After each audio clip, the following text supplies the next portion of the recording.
తాజాగా కుండా సురేఖ గారు నాగార్జున అలాగే సమంతపై చేసిన వ్యాఖ్యలు సంచలనంగా మారాయి.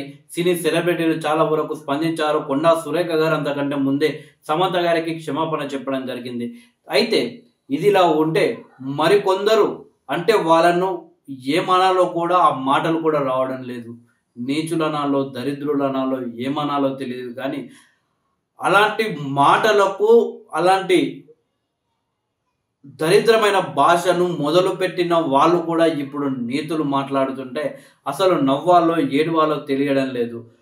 రోజా మంత్రిగా ఉన్నప్పుడు పవన్ కళ్యాణ్ గారిని, తెలుగుదేశం పార్టీ నాయకుల్ని, సరే రాజకీయ నాయకుల్ని తిడితే ఎవరు స్పందించవద్దు, సో రాజకీయ నాయకులకు విలువలు ఉండవని అనుకుంటురేమో, అప్పుడు ఎవరు స్పందించారు. కానీ పవన్ కళ్యాణ్ గారి ఇంట్లో ఉన్న వాళ్ళను, మహిళలను, అలాగే సాక్షాత్ ఎన్టీ రామారావు గారి కూతుర్ని తిట్టినప్పుడు స్పందించని వాళ్ళు కూడా ఇప్పుడు నీతులు మాట్లాడుతున్నారు. ఇక ఇంతసేపు అయితే ఒక ఆయన మాట్లాడిండు, పోసాని కృష్ణమురళి. సో ఆయన బతుకేంది, మనిషా లేక ఇంకేమన్నా అనేది కూడా ఒక్కొక్కసారి సందేహం కలుగుతుంటుంది ఆయనను చూస్తుంటే.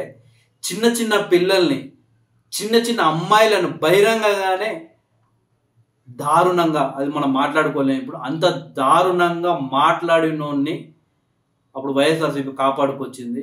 సో అలాంటి వ్యక్తి కూడా ఇప్పుడు బయటకు వచ్చి కొండా సురేఖ విషయంలో మీ తప్పు అది ఇది అని చెప్తున్నాడు.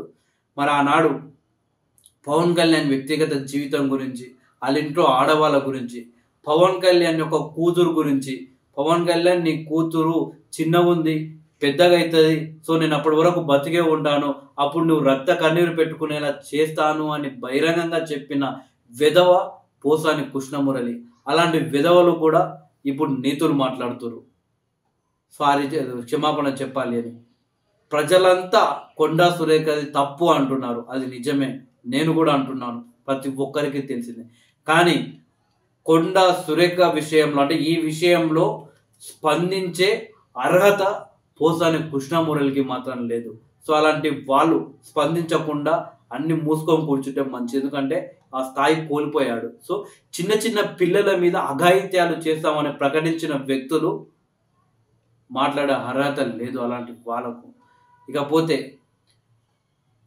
అసెంబ్లీ వేదికగా ఎన్టీ రామారావు గారి కూతురు, అంటే తెలుగు పరిశ్రమ అనగానే ముందుగా గుర్తొచ్చే వ్యక్తి ఎన్టీ రామారావు గారు.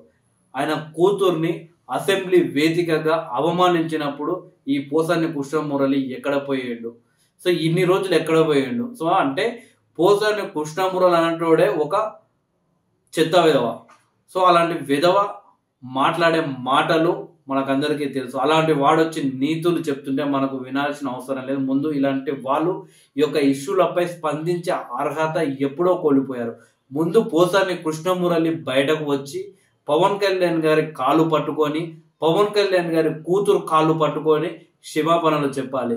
ఆ చెప్పిన తర్వాత సమాజంలో జరిగే ఇష్యూలపై స్పందించే అర్హత పోసాని కృష్ణమురళి పొందుతాడు తప్పితే, అంతవరకు పోసాని కృష్ణమురళి ఆ యొక్క అర్హత అనేది ఎప్పుడో కోల్పోయాడు. అర్హత అనేది ఆయనకు లేదు. ఆయన స్పందించినా కానీ రోడ్డు పైన కుక్కలు మొరిగినా ఒకటే, పోసాని కృష్ణమురళి మొరిగినా కానీ ఒకటే అన్నట్లు భావిస్తారు. ఎందుకంటే చిన్న చిన్న పిల్లలు పెద్దగా అయిన తర్వాత నేను అది ఇది అని చెప్పడం అనేది ఎంత ఘోరం ఈ సమాజంలో, మన భారతదేశంలో.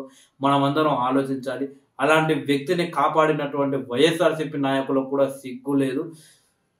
అలాంటి వ్యక్తిని ఏ పార్టీలో ఉన్నా కానీ బహిష్కరించాలి, చిన్న చిన్న పిల్లలపై అంత ఘోరంగా మాట్లాడిన వ్యక్తులు.